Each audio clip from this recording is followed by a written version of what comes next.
Hey guys, welcome back to Limabean Living. If you are new here, my name is Emily. Welcome to my motherhood channel where I take care of all things mom. Sorry if it's a little loud right now. My kids are taking a bath, so if you hear them scream, hopefully it's out of joy. But anyways, it is 2 days out from Thanksgiving. It is Tuesday, and I am trying to get some things done. I thought I would bring you along as I prepare for Thanksgiving. I'm gonna be making a variety of things this year, and some are sweet, some are more savory, and I thought I'd show you what I do. Now, this video won't be going live before Thanksgiving, but I do wanna say I'm thankful for you guys for watching my videos, supporting my channel, and I hope that, if you like any of the things that I do on this channel, that you can apply it to future parties or next year's Thanksgiving. So make sure you save this video if you really like what I do. Now, I've already started taking care of some things. So I'm planning on making deviled eggs. So I needed to hard boil, I think I did about a dozen eggs, and I boiled those. They are in my fridge, cooling off. I think what I'm going to do is make the filling tomorrow and assemble them tomorrow, the day before Thanksgiving, so that, it's done a little bit more closer to the day. I know that deviled eggs can last in the fridge for maybe even up to a week, but I'd rather know that I'm giving my guests fairly freshly made deviled eggs. So I at least hard boil the eggs, that's out of the way. Making the filling and piping that in is not going to take that much time. And like I said, I'm doing that tomorrow. They are so loud in the bathroom right now. The other thing that I've already done is I started to prep my orange fluff.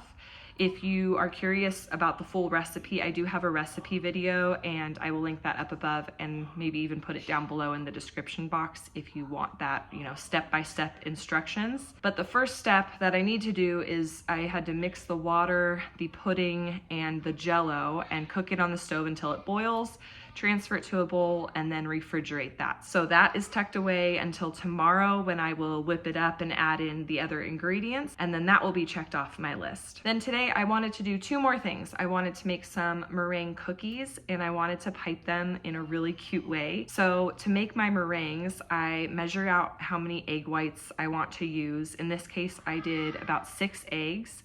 And I measured out the egg whites. Then you take that number in grams and you multiply that by 1.25.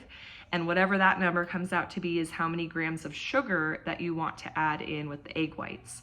Once that is combined or in the same bowl, you're gonna heat that over a double boiler until it reaches 50 degrees Celsius, which is around 122 degrees Fahrenheit. Then you're gonna take it off the heat, put it on your stand mixer, or if you have a hand blender, and whisk that up until you get some stiff peaks. Once you get that, you can add in your flavoring. I am doing vanilla. And then, unfortunately, here's where I made a horrible mistake that I think ruined my meringues. So I chose to use oil-based food coloring, and at first it looks okay, I'm blending it all together, and then the mixture starts to become a little bit liquidy, and I was like, okay, maybe it's the food coloring, but hopefully it'll still turn out okay. So then I piped these really cute turkeys on my silicone baking mat. I did a round circle in brown. Then I did little feathers stemming out with red food coloring, meringue, orange, and yellow. And then I did a little yellow beak, a little red wattle or whatever it's called. And then I added some eyes, did some white feet, and they looked really cute. And now in the oven, they are looking disgusting. And I looked up online, and I think it said oil-based is usually not the food coloring that you want to use for meringues. So one, I'm upset that I wasted 6 egg whites, because we currently have to get rid of the eggs from our chickens because we gave them medicine that needs an egg withdrawal period. And I won't be able to use their eggs for another week. So that's a bummer. Luckily, I have 11 eggs left, and I don't think I have any plans for them, but I don't want to mess up again. So I think I'm just going to use 3 of them and make some meringue cookies either tonight and just totally, scrap the ones that are trying to cook in the oven right now. And I'm gonna try to do it tonight. So you might see me do it all again in just a little bit. And then once I whip those up and get them in the oven, I do want to do one more thing, which is to make my Oreo turkeys. Now, I made these last year for the first time and they were super adorable. The only difference is this year I'm not using store-bought red icing. I actually made a cake for my niece a little while ago, her smash cake, and I just iced it with pink buttercream icing. And so I had a little bit of that icing left over, and it's vanilla flavored, and I just figured I'd color it red and use that for my icing this year for the Oreo turkeys. So those are something that I know that I did at least 2 days out from Thanksgiving last year, and so I want to assemble a few of those today and get those out of the way, because, you know, with Thanksgiving, there's certain things that are just more time sensitive and you have to do them on the day, like the turkey, which is what I will be doing later in this video when Thanksgiving is here. But you know, if you can get things done ahead of time, it's better to do that so you're less stressed, which is what I wanted to be. I wanted to be less stressed, but now with my meringues failing in the oven, I'm a little bit more stressed out. But I remembered that my oven has a timer, so I can like have it turn off. So I don't need to stay up 2 hours to turn off the oven and then let the meringues sit in the oven for a couple more hours.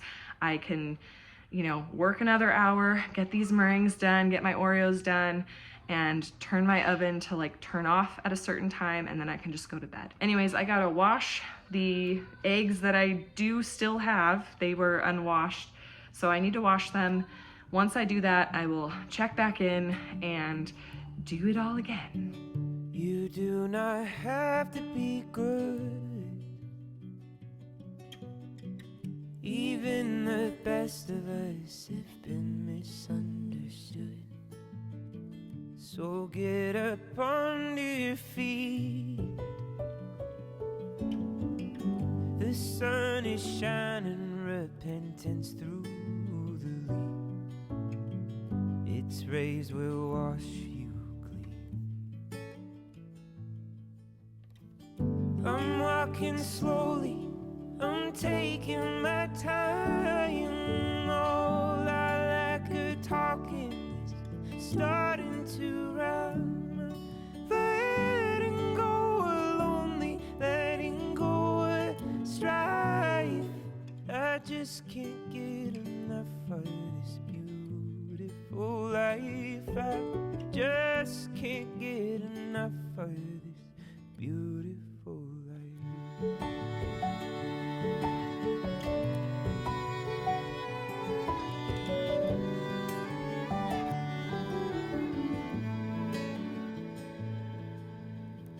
You do not have to be known.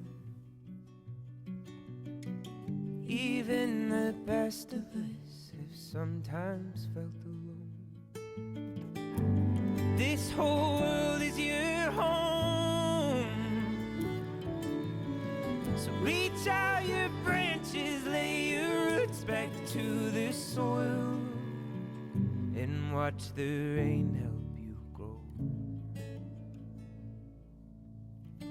I'm walking slowly, I'm taking my time. All I like a talking is starting to rhyme. I'm letting go of lonely, letting go of strife. I just can't get enough of this beautiful life. I just can't get enough of this beautiful life. Oh, you look so amazing. Your hair, it drives me crazy. Dreaming of God on a sandy shore. Saved by me. All right, the second batch is going in. I figured I'd save the little eyes for my Oreos, and I think that these still look cute without the eyeballs. This first tray looks a lot more smoother, and then the batter kind of sat in the piping bags for a little while, and these are a little bit more bubbly. There's more air in them, but they still look pretty cute. So they will be kind of like my backup bunch, but these definitely do look nice and smooth and really pretty. And then I made some like acorns or whatever, and more turkeys and like a maple leaf. So this is just kind of my leftover. But these are going to be in this 180-degree oven for 2 hours. You know what? Maybe I'll do like 2.5 just to be safe. So we got 2.5 hours. So that will, I don't know why it's saying 1:45 now, but at least I can go to bed and this will turn off on its own. But like I said before, I have one more thing I want to do before I go to bed, and that's going to be making some Oreo cookies. Now it is 11:11. I still have, you know, time. I'm a night owl, so it's not like I'm way past my bedtime, although we have a busy day tomorrow and I want to make sure I'm rested. We had a busy day today too. But before I get to the Oreos, let me show you how badly my first batch at meringue cookies failed so that you can learn from me, and hopefully I will rewatch this and learn from myself to never use oil-based food coloring again with meringues. So this is probably the best tray to show you because the white meringues, these obviously didn't sit in the oven as long as they needed to, but you know, they look like more like meringue cookies than these flat like things. They spread out like cookies, but you can see anything that did not have the food coloring stayed nice and tall and appears more like a meringue cookie than its counterparts. Like those little candy corns were gonna be so cute if they actually worked. I did peel off some of these turkeys and put them on parchment paper, but you can see like the bottom parts, it has this, that's probably like the oil and the sugar just kind of disintegrating. So in some ways, I'm just gonna say these are like turkey chips and people can eat them if they want, but they are in no way a successful batch. So just for my sanity, I'm going to clean up this mess. I really don't know what I'm doing with that tray. I also have some dishes that I need to deal with. And once the cleaning gets done, I will feel like more at peace to do these cookies and then go to bed. I'm also putting a little note inside my oil-based food coloring that these are not for meringues because I do not want to make that mistake again. Okay, I got, you know, enough done where I feel like I can start this project and hopefully finish it. I have this little like edged cookie tray and I plan on putting these Oreo cookies when they're completed on this tray and then like saran wrapping this and just leaving this at room temperature.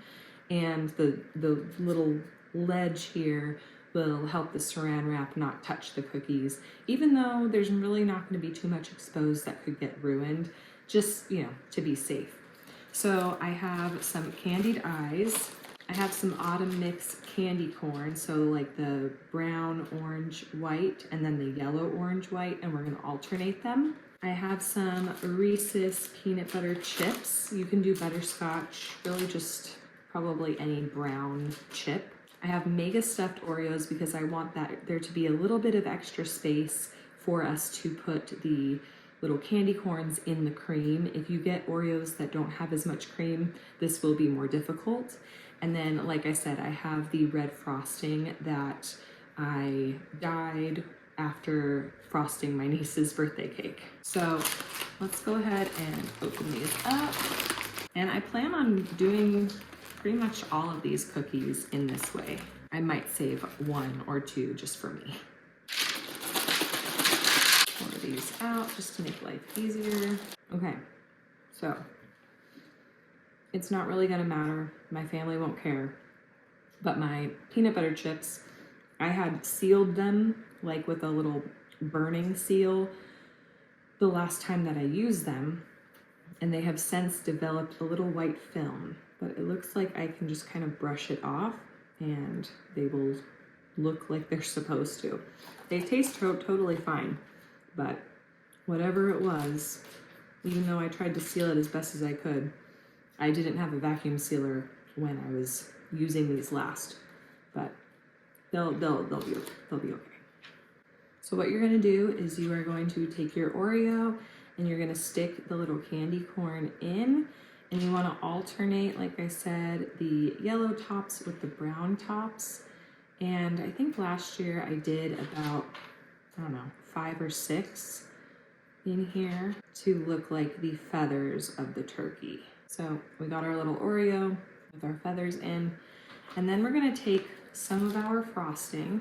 We're gonna use our frosting to secure the eyes and the peanut butter chip to look like the beak. And then we're gonna use some more frosting to make the little, like, I think it's called a waddle or something.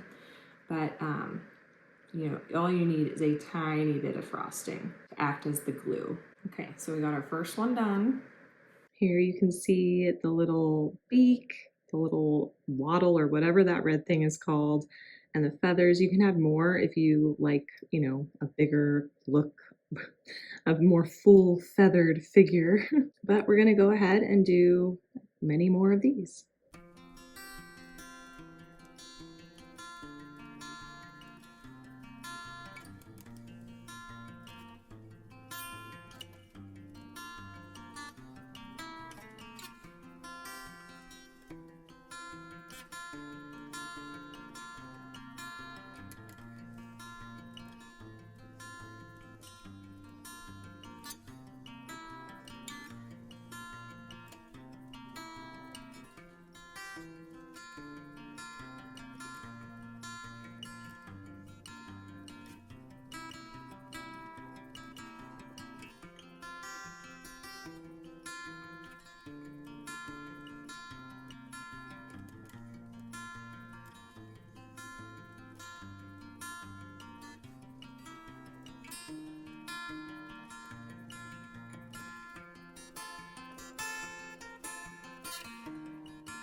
Okay, so I got enough done where I think everyone who's attending who would probably eat one of these would get at least one. And then I have a handful of cookies that are left in case people don't want, you know, the peanut butter and the little crunchy eyes and all that stuff.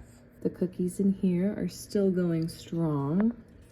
I do think that they are a successful batch, so I will just leave my oven, I guess, and it has, you know, another 40 minutes to go, and then I keep these doors closed and they will continue to dry out and cool, and in the morning I'll transfer them to a container. What a difference though from this batch. So tomorrow we are going to do some caramel apples. We're gonna make a really delicious pie, and I will be filming it, but also I'll be, you know, getting some more detailed stuff, and I'll have just like a full recipe video on this pie. So like it'll be like a dual purpose of me filming. Sorry, I'm so tired that I'm not, you know, probably making as much sense as I normally do during the day. But in addition to those two treats, the caramel apple and the pie, we are going to be finishing the deviled eggs and finishing the orange fluff. So that will get done, you know, a lot of the stuff that I need to do for Thanksgiving. So I will go ahead and check back in when I start doing that work. So we are switching over to voiceover because things just got a little hectic and loud in my house.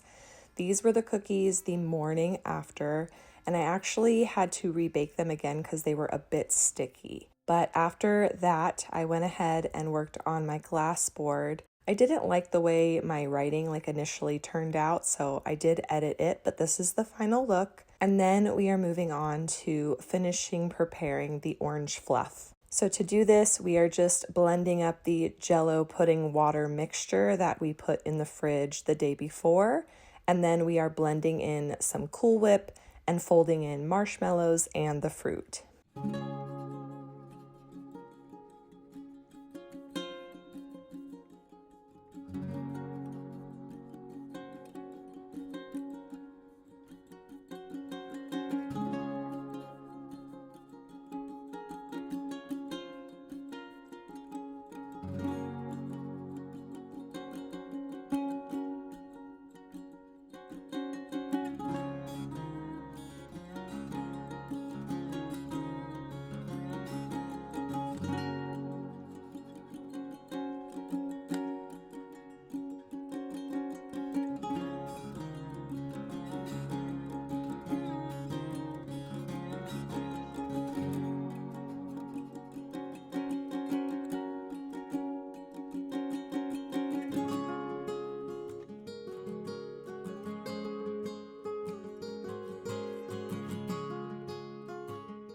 Moving on, we're going to be making some carameled apples. I'm using these caramel bits, and I get this pack from Walmart, although I think I've seen them in some other stores as well. It's really simple. You just add 2 tablespoons of water to 1 bag of these caramel bits and microwave it. And I just followed the recipe on the back of the bag. And while that's microwaving, I'm preparing the apples by first inserting a knife in where I want my little popsicle stick. And then these wooden sticks are actually from the crafting section at Dollar Tree. They work perfectly, and I'm really just using them for dipping because I will be cutting up the carameled apples and putting them on display during the Thanksgiving celebration. So it's not like I really, need them for a particular look. It is really just for dipping in the caramel. So what I'm doing here is I am just getting some little cupcake liners ready, and we're going to be spraying them with some cooking spray.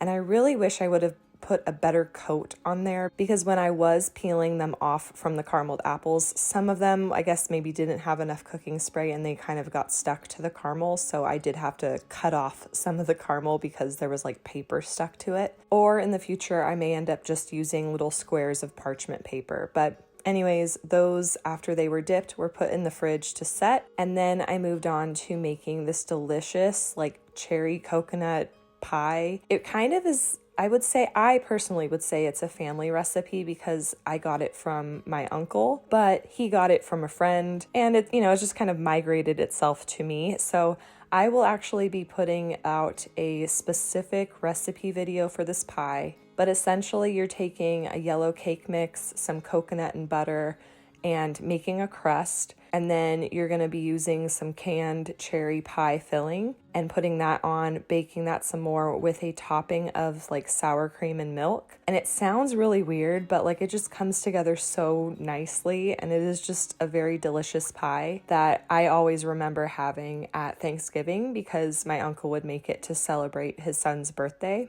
So again, stay tuned for a recipe video on that. I do actually want to try to make them into like cookies, like so personal little servings, so that you don't feel like you need to have like an entire slice of pie, because it is a very like rich and sweet pie. But anyways, that is what I'm kind of doing here. I did make a double batch, and this ended up being like more than enough for the guests at Thanksgiving. And then we had family over the next day to celebrate Juan's birthday. And so I used my second pie to celebrate with them. But after we're done doing this, we're just gonna get our kind of display table decorated for the following day.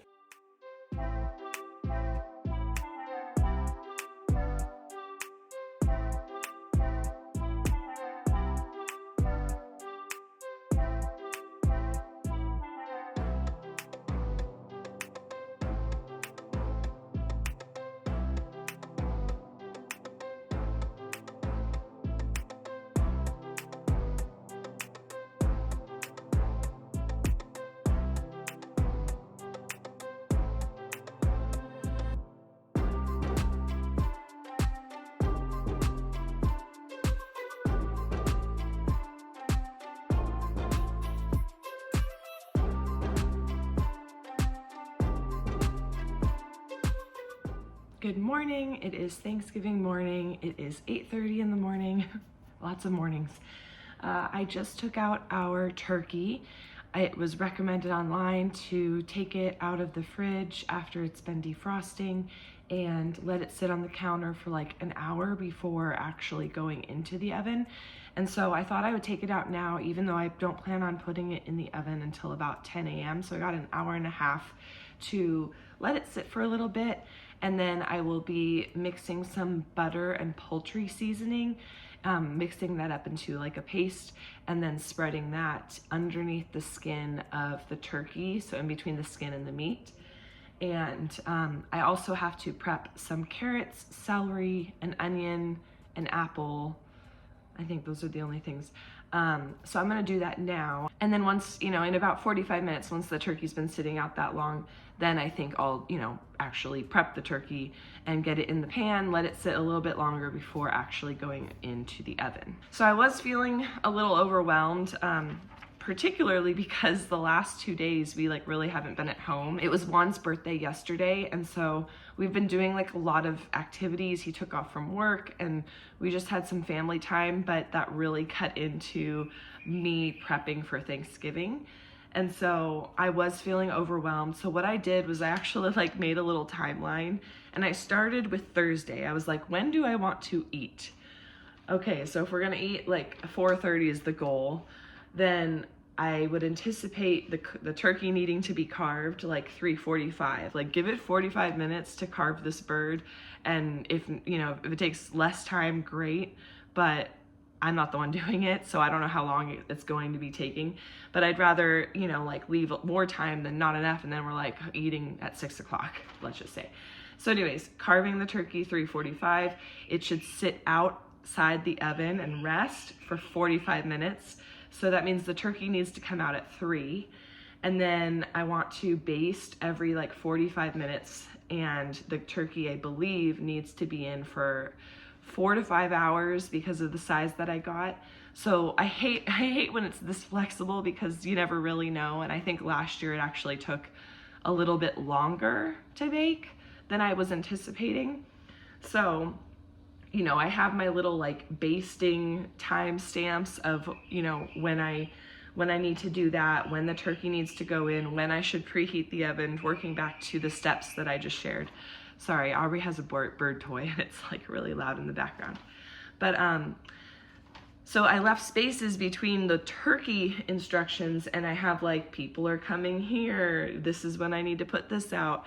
And writing it down really helped. And now I'm going to use a little magnet and stick it on my microwave or my fridge and follow along as the day goes. So I'm just gonna do that so that I stay on track.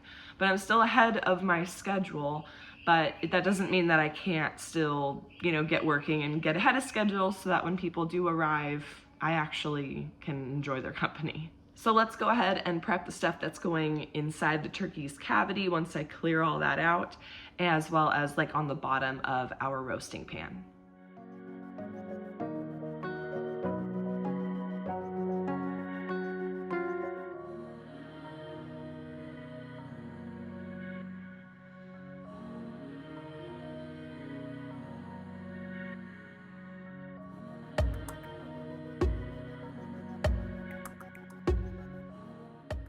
So I'm expecting some of my family to come a little bit sooner to like help out or just, hang out a little bit longer throughout the day.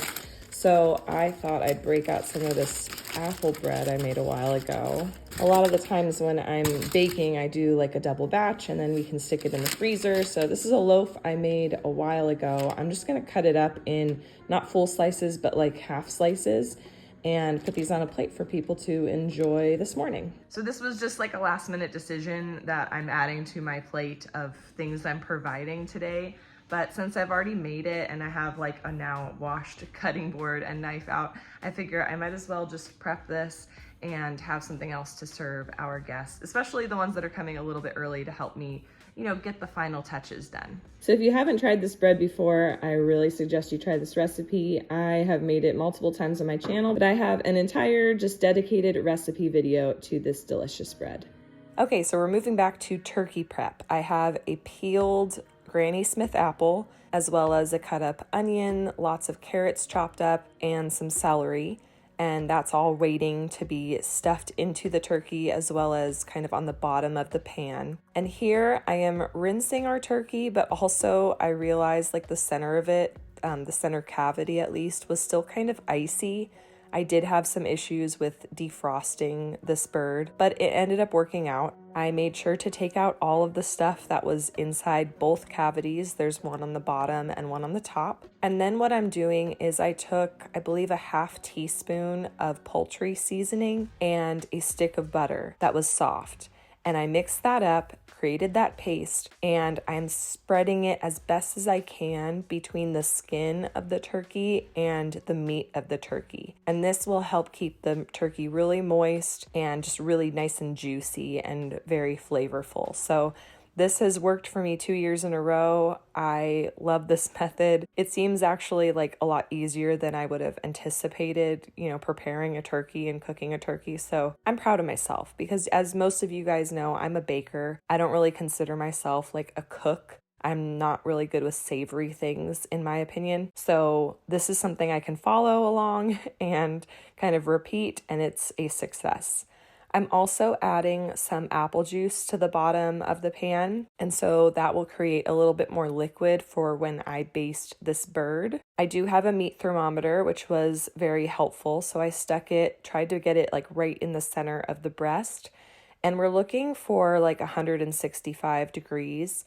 I did set my thermometer to alert me when it was at 155 degrees Fahrenheit so that I could just kind of mentally get ready to take the bird out. So at around like 10:15, we put the bird in the oven, and I wasn't planning on basting it for like the first hour. So I got moving right along and finished the deviled eggs that I didn't get to the day before. And I think I postponed this until the day of because refrigerator space was kind of, lacking because the turkey was in the fridge. So I moved on and made the filling for the deviled eggs. Then it was time to baste the turkey, and then we will be getting back to the deviled eggs. This is just kind of how Thanksgiving goes, is I can't just focus on one thing, get that done, move on to the next thing. It's kind of start one thing, baste the turkey, finish that thing and start another, and then baste the turkey, and so on.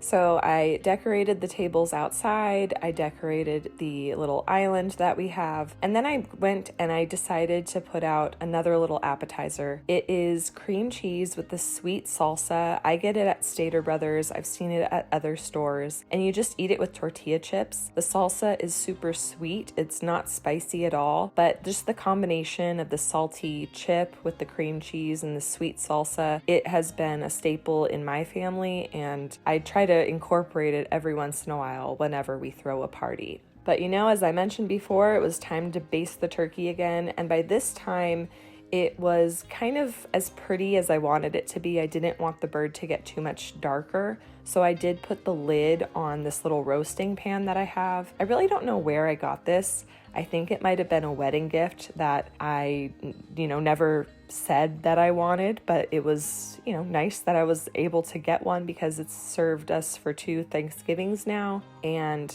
I love having it. I love being able to cover the bird and not have to break out foil all the time and, whatever. But moving on, we are making a little brie cranberry crescent roll treat. This is one of my savory hors d'oeuvres, so I was, happy to provide something that wasn't a cookie or a super sugary dessert. I cut up a sheet of crescent dough. I got one that wasn't cut out into triangles. It was just one large rectangle, and I cut it out into 24 different pieces to go in my little mini cupcake tray. And then I took kind of the rind, I think, off the brie. Some of my family kind of finds it to be too bitter. So I did chop off the outer area of the brie and cut up the cheese and put one little piece of it in each crescent roll lined mini cupcake, and then top that with some cranberry sauce. I did make this the following day as we had other family members coming over, and I put the cranberry sauce first and then put the cheese on top, and that was a little bit less messy to prepare. So I would actually prefer, when I do it again, to put the cranberry sauce first and then put the brie on top. It just makes it a little bit easier to assemble. But these are very savory, they turn out great, and I'm sure it would go well with some other herbs and stuff, but like I said, I'm not really a savory cook. I don't do well with mixing, too many flavors together. But, this is a very nice little bite to snack on as I'm waiting for this turkey to finish cooking.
So I'm just putting on the final touches. I'm transferring the brie bites. I'm putting out my meringue cookies.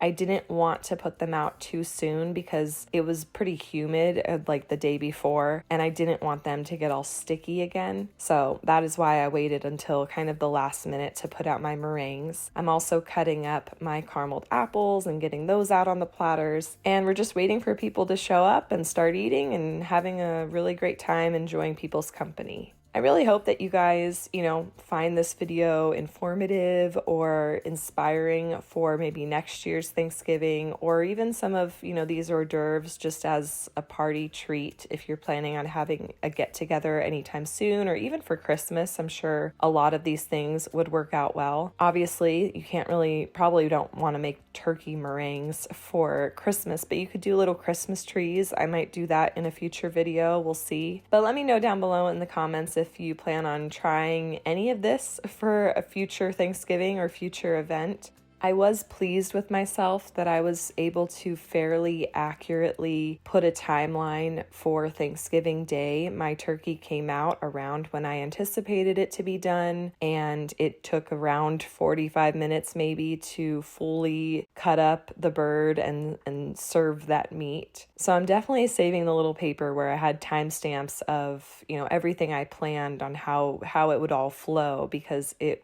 worked out pretty well. But anyways, thank you again for watching today's video.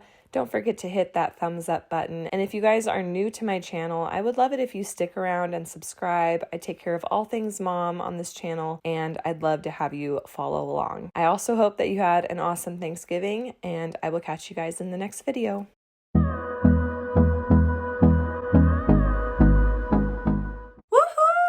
You've made it to the end of the video. If you didn't know already, every Monday and Friday, you can find motherhood and lifestyle content on this channel. And since us moms have to do it all, that may mean yummy recipes, easy DIYs, mom hacks, cleaning and organization, or just a combo of everything. Please know that you are loved and you are made for greatness, and I will catch you in the next one.